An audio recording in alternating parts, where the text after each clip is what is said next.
Okay, take two here. Hi, students. 5.5, practice your skills solutions coming at you. This is solving linear inequalities in one variable. Let's get after it. So we're trying to see, we got this fact, 3 is less than 7. We all know that. But what happens when we multiply both sides by 4? Well, they both get bigger by a scale factor of 4. So really nothing's going to happen there. 12 is still going to be less than 28, but I don't need to compute 4 times 3 or 7 times 4 to know that the left side is still going to be less than the right side because I'm multiplying by a positive number. As opposed to over here on this one, where we're multiplying both sides by a negative 3. And when you multiply by a negative, that actually flips the inequality because now we'd have negative 15, which is actually greater than negative 36, as opposed to the 5 being less than the 12. What about when we add negative 10 or subtract 10? Same thing. Well, nothing happens there. The left side is still going to be bigger than the right side. And since I don't know what x is, I can't prove that to you unless I plug some values in for x. But we know that adding or subtracting does not flip our inequality. So same thing here. If we subtract 8 from both sides of this, does not matter what b plus 3 is. It's still going to be greater than 15 after we subtract 8 from both sides. Dividing by a positive number does not change the inequality. The left side is still going to be less than the right side. But dividing by a negative number, that will change things. Now it's going to be, instead of less than or equal to, greater than or equal to. Okay, so only when you're multiplying or dividing by a negative number. Find 3 values. Well, that satisfy this inequality. There's an infinite number of values that satisfy this inequality. Maybe I can just guess one. 5 plus 2 times 10. Let's see if that's greater than 21. Yes, it is. Okay. What about 5 plus 2 times 5? No, it's not. What about, I should have gone up, right? To 11. That would work. Okay, but maybe the easier way is to just solve this inequality, and we can do that by subtracting 5 from both sides and then dividing both sides by 2. And we can see that it's everything greater than 8 that will satisfy this inequality. So 8 doesn't work, but anything greater than 8 would. Something like 8.0 or 8.11, 9, or 1000.2. Those would all satisfy. Infinite number of answers, I'm just giving 3. Next one, how about we solve it? Let's subtract 7 from both sides and then divide both sides by negative 3. But when you divide by a negative, that flips the inequality. So we're looking for anything greater than negative 7, like negative 6.9, negative 6, or 1000.2 again. Anything bigger than negative 7. Next up, let's add 11.6 to both sides. 8.2 plus 11.6 is 19.8. And then we'll divide both sides by 2.5. That's 7.92.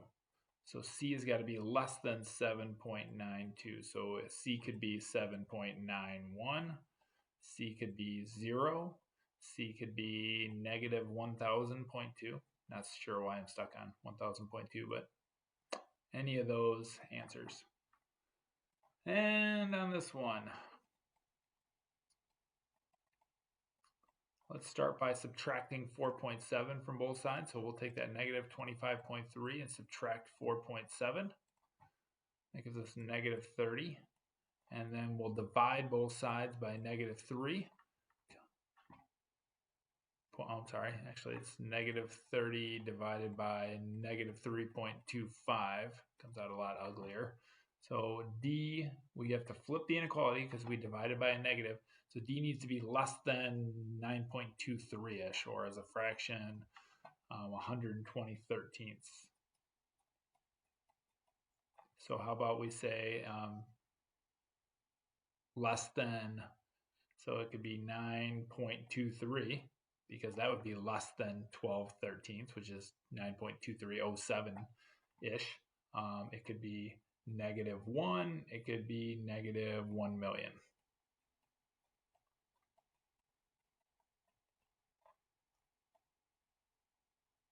All of those would satisfy the inequality.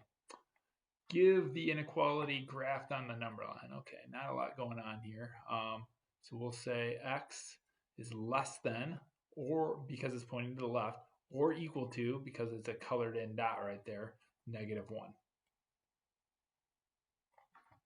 This one is x is greater than, but it's an open dot, so we don't say or equal to 0.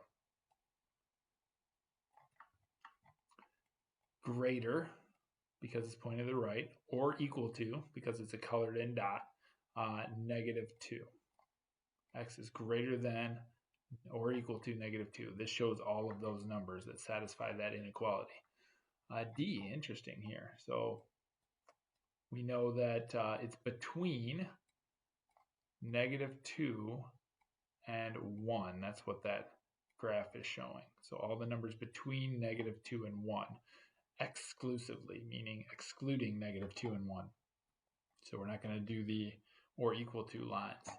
And this one down here, x is between 0 and 2, but includes 2. So we'll put or equal to or sign right there. Those are the numbers that are indicated on that graph. Let's do these in symbols. 3 is more than x, simply like this. Or if you want to flip it around, you could say x is less than 3. Either one of those would work. I like the inequality on the left when I'm doing inequalities, or the variable on the left when I'm doing inequalities. Y is at least -2. That means y could be -2, it could be equal to it, or it could be greater than it. So y is greater than or equal to -2. Z is no more than 12. Okay, no more than 12. So it could be 12, but it's not going to be more than 12. So it's going to be less than or equal to, because it can be 12, but it can't be more than 12. It's no more than 12. That one's a little confusing. N is not greater than 7. I mean, we could put it like this, not greater than 7, but I don't think that's what they're looking for. I think we're looking for N is less than or equal to 7.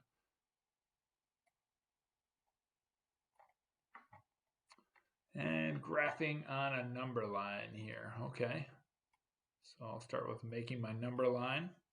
I think I'll just put the 3 right smack dab in the middle, scale this thing a little bit, put a 4 to the right of it, a 2 to the left of it, and then I'll graph it with an open dot right there at 3 and an arrow to the right. I usually color in the arrowhead to show that that pattern is continuing forever.